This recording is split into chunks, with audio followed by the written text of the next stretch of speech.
Assalamualaikum warahmatullahi wabarakatuh. Saya Dela Nur Halimah dengan NPM 101214889 dan rekan saya Revka Nugraha dengan NPM 101121346. Kami mahasiswa dari Universitas Teknologi Digital dari kelas A Karyawan, Program Pendidikan S1 Manajemen. Pada kesempatan kali ini, kami akan menjelaskan tentang materi penentuan biaya proses lanjutan dari mata kuliah Akuntansi Biaya yang diampu oleh Bapak dosen Cepi Saifullah.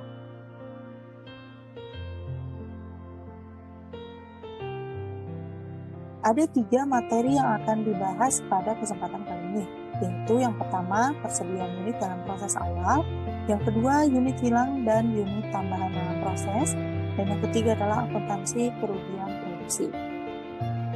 Saya akan menjelaskan tentang materi yang pertama, yaitu persediaan unit dalam proses awal.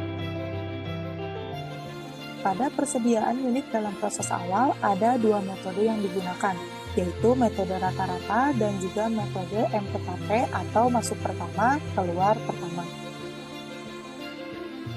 Yang pertama adalah metode rata-rata. Dalam metode rata-rata, unit dalam proses awal diperlakukan seolah-olah dimasukkan ke dalam proses pada periode bersangkutan dan bercampur dengan unit masuk proses pada periode tersebut. Setelah unit-unit diproses, sejumlah unit yang selesai tidak dibedakan menurut asalnya. Unit tersebut dapat berasal dari persediaan unit dalam proses awal dan dari unit masuk proses pada periode bersangkutan. Pada metode rata-rata, untuk mengalokasikan biaya produksi yang diakumulasikan dalam suatu departemen ke unit selesai dan unit dalam proses, perlu informasi biaya per unit. Untuk menghitung biaya per unit, harus terlebih dahulu dihitung jumlah unit ekuivalen. Dan cara untuk mendapatkan hasil dari jumlah unit ekuivalen terdapat rumusnya, yaitu harga pokok per unit sama dengan biaya yang melekat pada PDP awal ditambah biaya pada periode sekarang, yaitu dibagi oleh unit ekuivalensi. Maka hasilnya adalah menghasilkan jumlah unit dari ekuivalen tersebut. Ini ada contoh dari cara menghitung metode rata-rata tertimbang dari Departemen 1, yang mana perhitungan unit ekuivalensinya terdapat perhitungan dari biaya bahan baku, biaya tenaga kerja, dan biaya atau overhead pabrik. Dan perhitungan biaya produksi per unitnya bisa dilihat dari tabel di cara metode rata-rata tertimbang yang pertama di sebelah kiri. Kemudian di sebelah kanan itu adalah lebih lengkapnya tentang laporan biaya produksi Departemen 1 dari metode rata-rata tertimbang yang diasumsikan pada bulan Februari tahun 2011. Kemudian selanjutnya adalah metode MPKP atau masuk pertama, keluar pertama. Dalam metode MPKP, persediaan unit dalam proses awal diperlakukan terpisah dengan unit masuk proses dalam periode bersangkutan. Unit dalam proses awal diasumsikan selesai diproses terlebih dahulu sebelum unit masuk proses dalam periode tersebut. Dengan metode MPKP, unit selesai dalam satu periode dibedakan menjadi 2, yaitu unit selesai yang berasal dari unit dalam proses awal dan unit selesai yang berasal dari unit masuk proses pada periode bersangkutan. Dengan demikian, dalam metode MPKP atau masuk pertama keluar pertama, terdapat 2 unsur biaya produk selesai yang harus dipisahkan. Yang pertama yaitu biaya total dan per unit produk selesai yang berasal dari unit dalam proses awal. Kemudian ada biaya total dan per unit selesai yang berasal dari unit masuk proses periode bersangkutan. Manajemen dapat menilai efisiensi dengan cara membandingkan kedua biaya per unit tersebut. Perhitungan biaya produksi per unitnya yaitu biaya per unit sama dengan biaya sekarang dibagi oleh unit ekuivalensi. Ini adalah contoh dari metode FIFO atau MPKP, first in first out atau masuk pertama keluar pertama di satu departemen, yaitu perhitungan unit ekuivalensinya adalah menghitung biaya bahan baku, biaya tenaga kerja, dan biaya operasional pabrik. dengan perhitungan biaya produksi per unitnya disajikan dalam tabel berwarna hijau. Dan yang di sebelah kanan itu adalah lebih jelasnya dan lebih lengkapnya dari laporan biaya produksi Departemen 1 yang diasumsikan pada bulan Februari, dengan berisi data produksi dan juga biaya yang dibebankan dalam Departemen 1. Kemudian, apa sih perbedaan kedua metode dari rata-rata dan juga MPKP? Terdapat beberapa perbedaan dari rata-rata dan juga MPKP.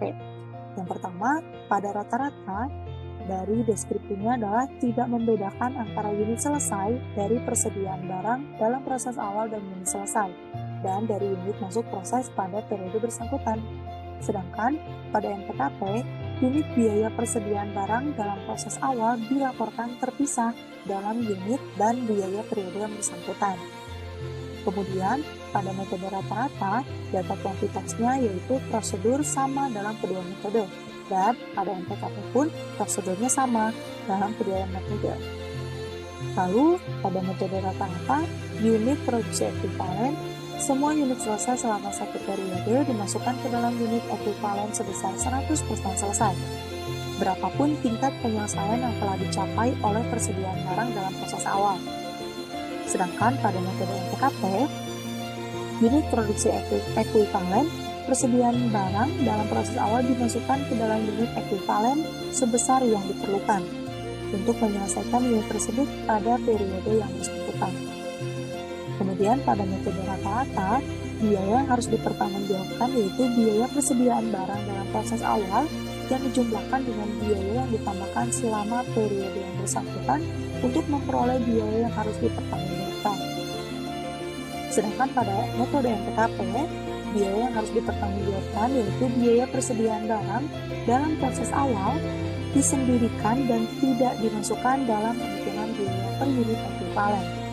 Dan perbedaan yang terakhir adalah pertanggungjawaban biaya. Pada metode rata-rata, biaya yang ditransfer keluar dihitung dengan mengalihkan unit ditransfer dengan biaya unit ekuivalen, yaitu hanya ada satu jumlah biaya per unit ekuivalen. Sedangkan pada metode MPKP, pertanggungjawaban biayanya, yaitu biaya ditransfer keluar, diasumsikan pertama-tama berasal dari persediaan barang dalam proses awal, dan kemudian dari unit masuk proses periode yang bersangkutan. Itu tadi adalah perbedaan rata-rata dan juga MPKP. Selanjutnya, materi yang kedua akan dijelaskan oleh rekan saya, Eka Nugraha. Bismillahirrahmanirrahim. Perkenalkan, nama saya Eka Nugraha. Di sini saya akan melanjutkan pemaparan materi yang telah disampaikan oleh rekan saya, yaitu Bella. Di sini saya akan membahas yang pertama, yaitu ada unit hilang dan unit tambahan dalam proses. Tambahan unit akibat tambahan bahan. Penambahan bahan di departemen lanjutan dapat menambah volume atau jumlah unit produk yang diproses oleh departemen tersebut. Kemungkinan dampak penambahan bahan oleh departemen pertama terhadap jumlah unit dan biaya adalah sebagai berikut. Yang pertama yaitu ada tidak menambah unit tetapi menambah biaya. Contohnya penambahan roda oleh perusahaan mobil. Yang kedua ada menambah unit tetapi tidak menambah biaya. Contohnya penambahan air di perusahaan cat tembok jika perusahaan tidak perlu biaya dalam pemakaian trik. Lalu ada menambah unit dan menambah biaya. Contohnya penambahan cairan gula di perusahaan minuman. Lalu ada tambahan unit menggunakan metode rata-rata. Dalam metode rata-rata, penambahan bahan oleh departemen percampuran yang mengakibatkan bertambahnya unit diasumsikan dilakukan baik terhadap unit dalam proses awal maupun unit yang ditransfer dari departemen sebelumnya. Lalu ada menggunakan metode MPKP. Penambahan bahan oleh departemen pencampuran yang mengakibatkan bertambahnya unit diasumsikan dilakukan terhadap unit yang ditransfer dari departemen penggilingan pada bulan tertentu. Ini mengambil contoh yang ada di buku. Asumsi ini diperlukan demi kepraktisan. Lalu ada unit hilang dalam proses. Dalam beberapa kasus, proses produksi jumlah unit yang diproses dapat berkurang karena hilang akibat penguapan atau proses alamiah lain yang bukan akibat kesalahan perusahaan. Unit yang hilang atau susut harus dipantau untuk memastikan apabila terjadi akibat kesalahan internal, hal tersebut diketahui manajemen dan jika memungkinkan dikoreksi. Unit hilang dalam proses akan mengakibatkan jumlah unit yang menanggung biaya berkurang, sehingga mengakibatkan biaya per unitnya naik. Sedangkan Tambahan unit akibat penambahan bahan tetap mengakibatkan jumlah unit yang menanggung biaya bertambah, sehingga penurun unit per unitnya turun. Lalu ada akuntansi kerugian produksi. Yang pertama yaitu ada akuntansi sisa bahan. Proses produksi yang dilaksanakan oleh perusahaan tertentu menghasilkan sisa bahan. Sisa bahan, scrap material, meliputi bahan yang tersisa dari proses produksi, yang tidak bisa digunakan lagi untuk tujuan yang sama, tetapi berguna untuk tujuan yang lainnya atau dijual kepada pihak lain. Lalu ada sisa bahan yang tidak dapat digunakan untuk tujuan sama atau tujuan lain atau tidak dijual, disebut bahan terbuang atau waste material.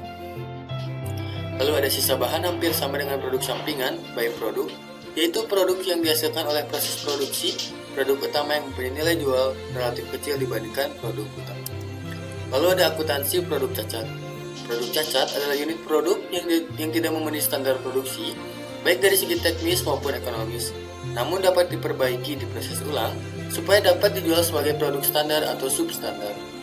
Masalah akuntansi produk cacat adalah mengenai perlakuan tambahan biaya produksi yang terjadi untuk memperbaikinya, karena unit cacat tidak dikeluarkan dari proses produksi pada saat diketahui. Data kuantitas dalam laporan biaya produksi tidak terpengaruh. Lalu ada cacat normal.